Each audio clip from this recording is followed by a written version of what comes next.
Guys, I will go as quick as possible through this because I felt like we had a constructive class today, and I don't like taking up too much of you guys' time. I know you guys got plenty of stuff going on.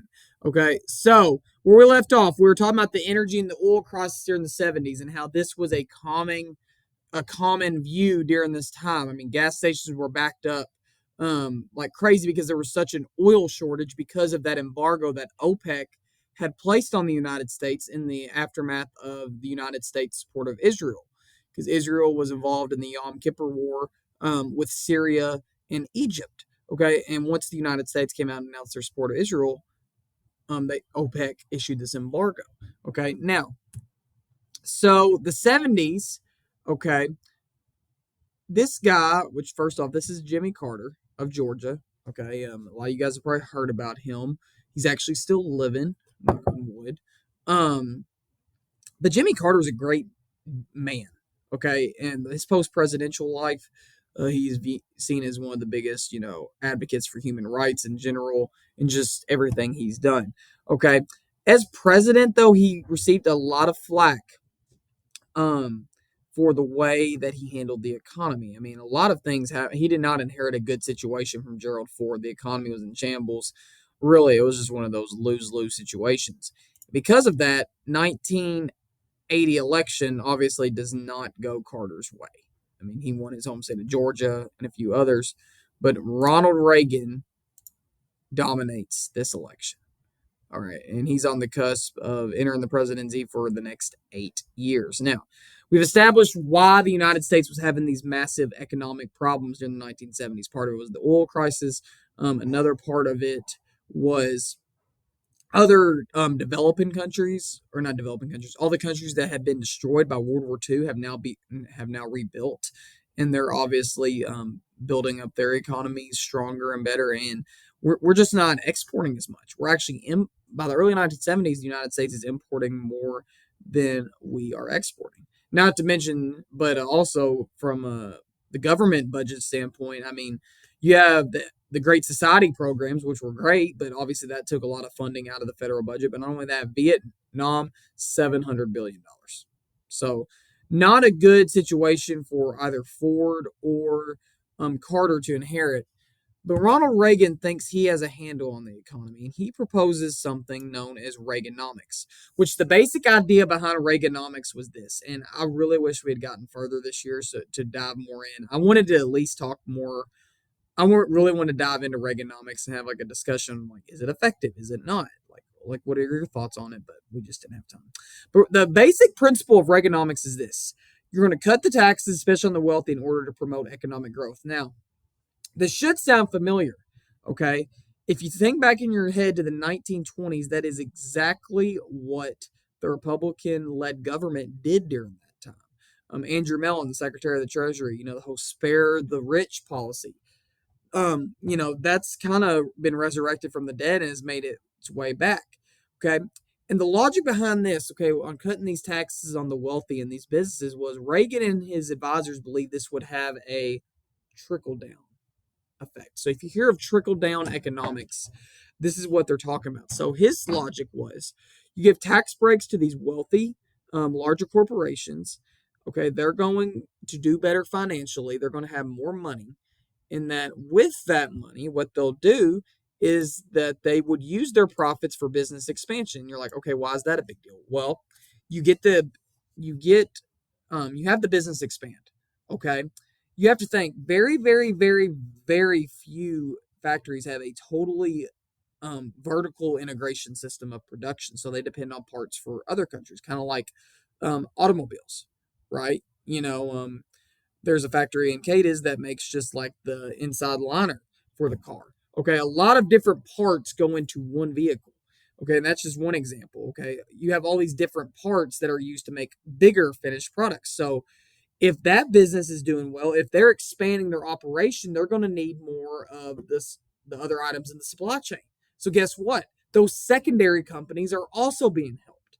And not only that, what about if a company decides to expand its factory? That impacts the construction sector. And now you have more jobs involved with that as well. So they thought that it would have this impact on the whole economy. These businesses would be doing well, they would expand, and it would support the secondary industries. It would support other industries besides that industry. It would just promote and stimulate the entire economy. Also, there was the hope that this would lead more money given in the pockets of business owners, that they would take this money and give raises to their workers, because obviously they want to keep their workers happy. They want to keep them employed at that place. Okay, and then workers have fatter wallets. They have more money in their wallet. What are they going to do? They're going to turn right back around and they're going to put that money back into the economy. So that was the logic of Reaganomics. And it's still discussed to this day on whether or not it was effective. The critics of Reaganomics, okay, will say that many policies only benefited the wealthy. And I will say this, if you look at the chart, we're going to look at it in a second. The income gap going into the 70s was about here. During the 80s, it did pretty much this number. And that top 1% gained more and more power in American society. So some believe that the policies only benefit the wealthy, but also the fact that these policies initially hurt the government's budget. So they had to cut programs for some of the Great Society stuff like Medicare, Medicaid, food stamps, things of that nature. So people are always going to find data to support their opinion. Here's what proponents of Reaganomics will look at, the supporters of it. You look right here. This is, showing the blue line is showing growth. Obviously, you can see right here, that's when the OPEC embargo was. You see it drop. See a little resurgence here, but then we also see a massive drop, and that's in response to, some other events that went on during the late 70s, like the Iranian hostage crisis. So the economy is growing, right? Overall, if you look at the general trend, there was a slight dip here, but then it rebounds back up. So the economy's growing. Okay, inflation rates continue to go down. Okay, so that's a plus, and also unemployment is on its way down. Okay, now, so that's what the supporters of Reaganomics are going to look at. It's like, okay, in a general trend, like the economy is starting to recover, inflation's going down, unemployment is going down. Like all the things that defined stagflation during the 1970s are kind of being thrown in reverse here for the better. However, look at this. Okay. The income gap in the United States during this time. Okay. Like where that top 1%, the top percent of people living in the United States, like 1% of the population, well, 1% of the population controls wealth wise. You look back at this, okay, back to the late 1800s, early 1900s, the Gilded Age, you have a lot of the wealthy controlling a very small portion of the wealth. Or excuse me, a very large portion of the wealth, a very small part of the population controlling a large part of the wealth. And this is back in the days of, Carnegie and Rockefeller and Vanderbilt and all of these tycoons and these really wealthy people, industrialists. But you kind of see it dip off there, right? There's this slight dip in the income gap. And in fact, by the 1970s, it looks like we're down to about 10% of the population versus over 20% of the population a half century before. Okay. But then you look during this time is when the income gap, that 1% seemed to, the wealthy got wealthier during this time. Just that based on this graph, that trend held true. Okay. Now, here's a general discussion question. I actually want to talk about this. Sorry, that hair was driving me nuts. And everything was reversed. I was trying to figure out which side of my head it was on. I really want to talk about this discussion question to start class on Wednesday before we get into the review because it's interesting.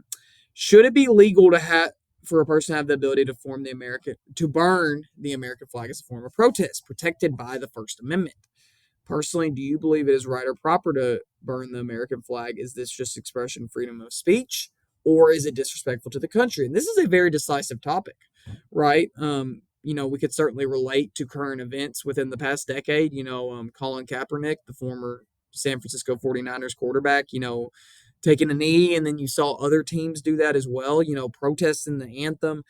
This kind of goes into that wheelhouse, right? Like, should people have the ability to protest against national symbols or not follow proper social cues, like patriotic social cues during this time? And this Supreme Court case that I'm about to go over Texas versus Johnson. It's known as the flag burning case. It happened in 1985. Okay. Now, and before we go further, because people always get this mixed up when talking about this case, sometimes you burn a flag as like a sense of like honor. Like if the flag falls on the ground, you're supposed to burn it. This case was about a person burning a flag as a form of protest to show displeasure or distaste with the United States actions. And so, of all things, we've been talking about Reagan. Okay, there was a protest against Ronald Reagan in Dallas. I don't know why crap always goes down in Dallas, but it seems like it does. But marchers were marching through the town. They were, doing. This happened in my last video too. Wait a second. There we go. They were defacing businesses, vandalizing stuff, and all these things. One demonstrator, Gregory Lee Johnson, decided to burn an American flag and hold it on the steps of the courthouse. Now, or excuse me, sorry, the city hall. So you have all of this stuff going on. People vandalizing businesses, spray painting, all this stuff.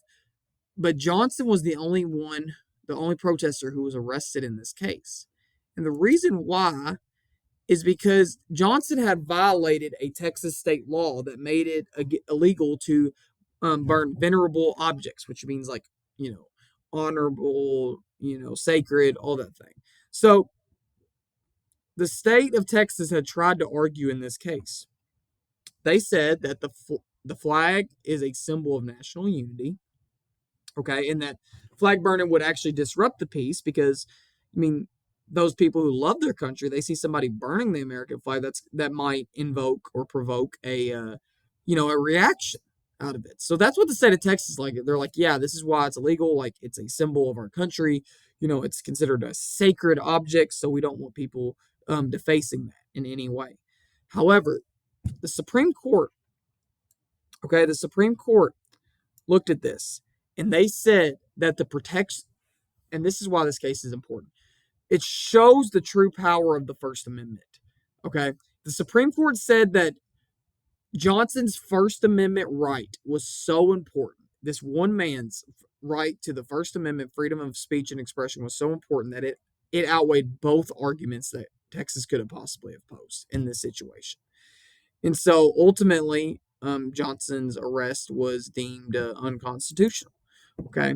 And this is a case that's still controversial to this day, but this is what the Supreme Court ruled. Now, it was a very, very close ruling. 9 justices on the Supreme Court, and it was a 5-4 decision. So literally as close as you can get. So this is something that's still debated this day, but ultimately this is what the Supreme Court ruled. But I always like to mention it, especially at the end of the class, because it shows you the complexity of the First Amendment and how complex and not absolute, but the First Amendment does not know a lot of balance. There are some things you can't do, but there is a lot more that you can do. And in a way, in this case specifically, it really shows the extent to which you have that leeway with the First Amendment. If you guys have any questions, just let me know. And I hope you guys have a great rest of your